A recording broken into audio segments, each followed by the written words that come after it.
So I was wondering if our audience, I wanted to make sure they understood what it is. That's what laboratories use. So if you're using a soil test with any kind of moisture put into it, I highly recommend adding irrigation, calling your laboratory. Hey, is it okay if I use my own irrigation water?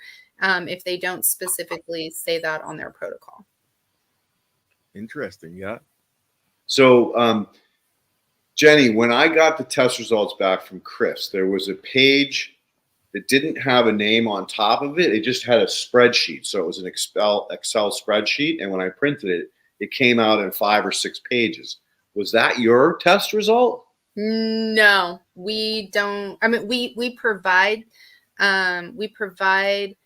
data in Excel spreadsheets, absolutely, upon request, but all of our reports are in templates. Got you. And he could have given you the Excel spreadsheet, but it's hard to read that way. Oh, it's horrible.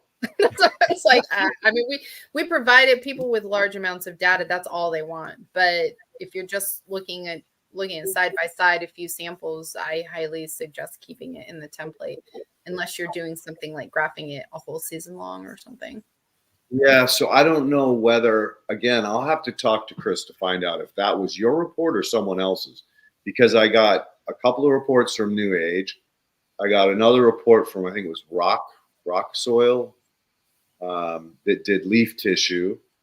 And then I got this Excel spreadsheet, 3 different ones over 3 months, but no title, so I don't know who did the test. So I'll confirm with him if that was you, because maybe he just sent me the raw data without just the raw data, right? Yeah, that's probably what it was. Which is not very helpful to you. Well, I had to literally print out the 6 sheets and then lay them over each other to kind of figure out, all right, how do I read this test result? But set up a war room of what your action plans. Yeah. On my dining room table. Yep. Literally. Yep. That's what it would look like. Yep. So Ghetto Hippie actually had a question when we were talking about the water. Is that like heavy water? Heavy water is in hard water? No, heavy water is in nuclear water.